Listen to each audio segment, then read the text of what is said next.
నమస్తే అవధాన్. ఎవరు ఎలా ఉండొచ్చు? అదే అసలు ప్రశ్న ఏమిటంటారు? ఎవరు ఎలా అయినా ఉండొచ్చు. ఇలా ఉండాలని నియమం లేదు. కానీ ఎలా ఉంటే బాగుంటుంది అనే దానికి కొంత ఇది ఉంది, నిబంధన, కొలమానం ఉంది. ఇవాళ ఈనాడు వసుంధర పేజీలో ఒక మంచి ఆర్టికల్ వచ్చింది. సిరిసిల్ల జిల్లా ముస్తాబాద్ మండలం గూడెం విలేజ్. ఆ విలేజ్లో సావిత్రి అని ఒక మన సర్పంచ్ ఎలక్షన్స్లో పోటీ చేసినట్టుంది. నెగ్గిందా లేదా అనేది తెలియదు నాకు. ప్రచారానికి వెళితే ఒక ఏజ్డ్ పర్సన్ నీరసంగా ఉంటే అడిగింది, తిన్నావా అని. తినలేదు, వండి తినే ఓపిక లేదు, ఎవరైనా పెడితే తినగలిగే పరిస్థితి మాత్రం ఉంది నాకు. ఎవరైనా పెడతానంటే గవర్నమెంట్ ఇచ్చే పెన్షన్ ఏదో 2000 ఏదో వస్తుంది, 1000-2000 వాటర్. ఆ పెన్షన్ నేను వాళ్ళకి ఇచ్చేస్తాను, నాకు కాస్త తిండి పెట్టేవాళ్ళు కావాలి. She felt it by heart. సహజంగా అనిపిస్తుంది. ఆమె వెంటనే తనకి కాస్త క్లోజ్గా ఉండే ఫ్రెండ్స్ విజయలక్ష్మి, విజయ, స్వరూప, ఇట్లా సావిత్రి, ఇలా వీళ్ళకి చెప్పింది, ఏం చేద్దాము అంటే నిజమే కదా, నువ్వు చూడడానికి ఎవరు లేరు, పెద్దవాళ్ళు అయిపోయారు, సరే పిల్లలు ఎందుకు చూడటం లేదు ఏమిటి అనే క్వశ్చన్ అది అసలు అనవసరం పాయింట్. వీళ్ళకి ఏం చేయాలి? మెల్లిగా ఏం చేశారంటే ఒక్కొక్కళ్ళు వాళ్ళ ఇది మేరకు కొంత అమౌంట్ ఇచ్చేసుకుని కుకింగ్ మెటీరియల్ రెడీ చేసుకున్నారు, వంట పాత్రలకి. తర్వాత దానికి కావాల్సిన సామగ్రి. ఊళ్ళో 40 మంది ఉన్నారట. ఇలాగా ఇది దగ్గర తిండి ఇది కాని వాళ్ళు సరే మొదలెట్టారు. 1 ఫిబ్రవరి నుంచి చేస్తున్నారట.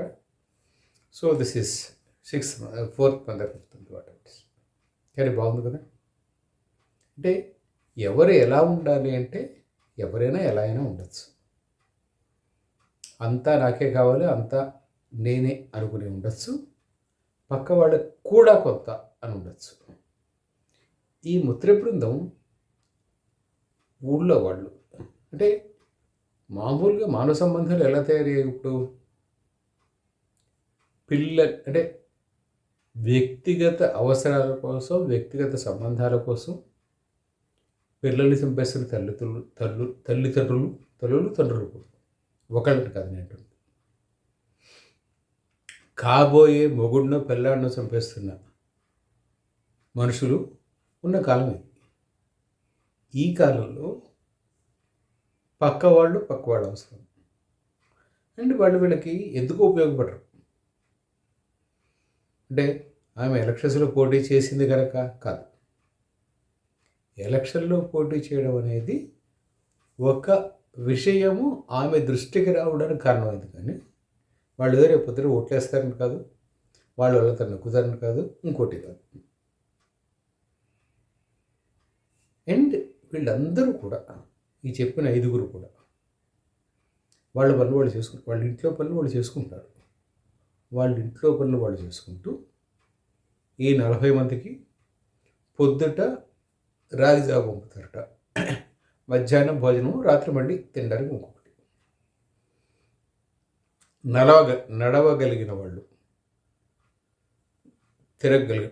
కాస్త ఓపిక ఉన్నవాళ్ళు వచ్చి వీళ్ళు ఎక్కడ వండుతున్నారో అక్కడ తిని పెడుతున్నారు. నడవలేని వయసు పైబడిన ముసలివాళ్ళకి,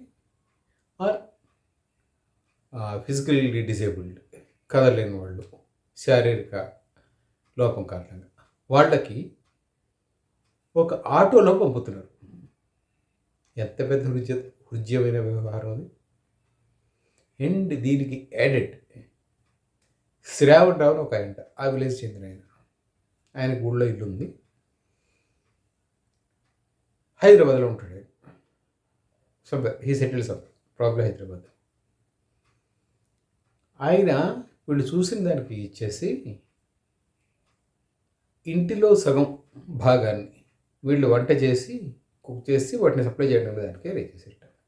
అంటే ఒక మంచి పని చేయదలిస్తే, చేయడం మొదలు పెడితే సాయం ఎలా ఉంటుందని ఒకటైతే, నాకు తెలిసి వీళ్ళు దీన్ని రన్ చేయడానికి ఎంతమంది సహకరిస్తారని అవుతుంది. దిస్ ఈజ్ అంటే ఈ సావిత్రి అనే ఆమె తీసుకున్నది ఫస్ట్ స్టెప్. ఆమె ఫ్రెండ్స్ నలుగురు వేయడం సెకండ్ స్టెప్. దెన్ సామాను కొనుక్కోవడం, వంట చేయడానికి అవసరమైన ఏర్పాట్లు చేసుకోవడం, ఒక ఆటో మాట్లాడటం, దాన్ని వండడానికి ఒక ప్రాంతం, ఇవన్నీ మనం ఎలా ఉండొచ్చో చెప్తాయి. ఎలా ఉండాలనేది ఎవరికి వాళ్ళ ఇష్టం. మీ ఇష్టం వచ్చినట్టు మీరు ఉంటారు, నా ఇష్టం వచ్చినట్టు నేను ఉంటాను. But this is how you can make a difference. చివరికి వెళ్ళి జీవిత చరమాంకంలో వెనక్కి చూసుకుంటే మనకి ఏమైనా మిగిలిందా? మనం చాలా స్వీట్గా ఏమైనా చెప్పుకోగలుగుతావా మన గురించి? మనం వెళ్ళిన తర్వాత మన గురించి ఎవరైనా చెప్పుకోగలుగుతారా? చూడండి, దెర్ ఆర్ సెవరల్ ఛాన్సెస్.